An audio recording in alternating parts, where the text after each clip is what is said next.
Dorothy decided to accept Ozma's invitation to return with her to the land of Oz. There was no greater chance of her getting home from Ev than from Oz, and the little girl was anxious to see once more the country where she had encountered such wonderful adventures.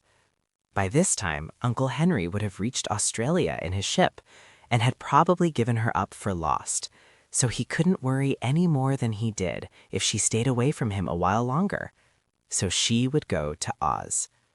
They bade goodbye to the people of Ev, and the king promised Ozma that he would ever be grateful to her and render the land of Oz any service that might lie within his power.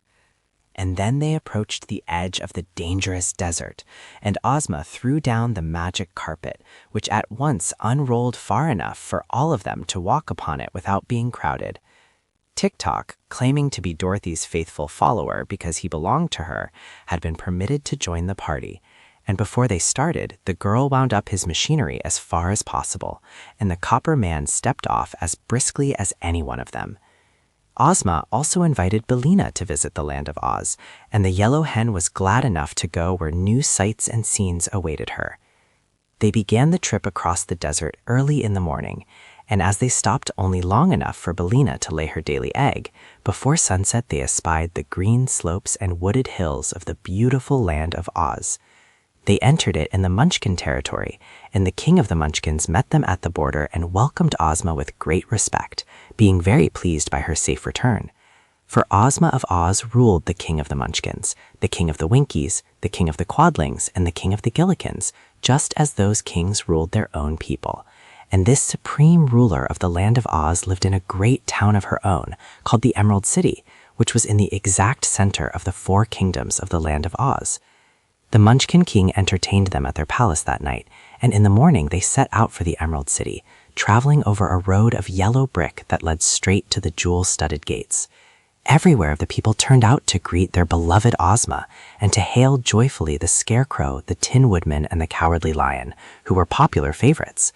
Dorothy, too, remembered some of the people who had befriended her on the occasion of her first visit to Oz, and they were well pleased to see the little Kansas girl again, and showered her with compliments and good wishes. At one place where they stopped to refresh themselves, Ozma accepted a bowl of milk from the hands of a pretty dairymaid. Then she looked at the girl more closely and exclaimed, "Why, it's Ginger, isn't it?" "Yes, Your Highness," was the reply as Ginger dropped a low curtsy.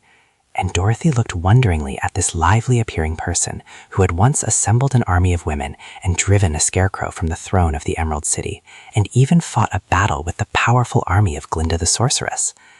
"I've married a man who owns 9 cows," said Ginger to Ozma, "and now I am happy and contented and willing to lead a quiet life and mind my own business." "Where is your husband?" asked Ozma. "He is in the house, nursing a black eye," replied Ginger calmly. "The foolish man would insist upon milking the red cow when I wanted him to milk the white one, but he will know better next time, I am sure." Then the party moved on again, and after crossing a broad river on a ferry and passing many fine farmhouses that were dome-shaped and painted a pretty green color, they came in sight of a large building that was covered with flags and bunting. "I don't remember that building," said Dorothy. "What is it?" "That is the College of Art and Athletic Perfection," replied Ozma. "I had it built quite recently, and the Wogglebug is its president. It keeps him busy, and the young men who attend the college are no worse off than they were before. You see, in this country are a number of youths who do not like to work, and the college is an excellent place for them." And now they came in sight of the Emerald City, and the people flocked out to greet their lovely ruler.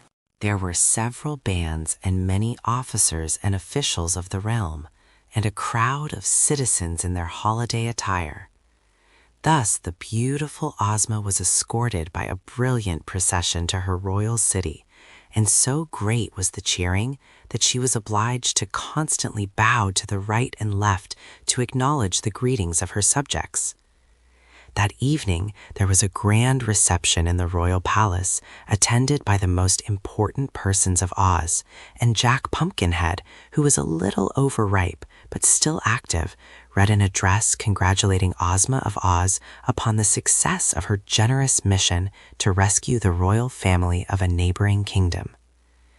Then magnificent gold medals set with precious stones were presented to each of the 26 officers, and the Tin Woodman was given a new axe studded with diamonds, and the Scarecrow received a silver jar of complexion powder.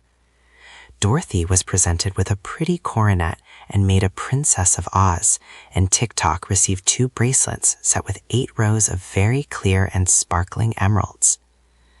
Afterwards, they sat down to a splendid feast, and Ozma put Dorothy at her right and Billina at her left, where the hen sat upon a golden roost and ate from a jeweled platter.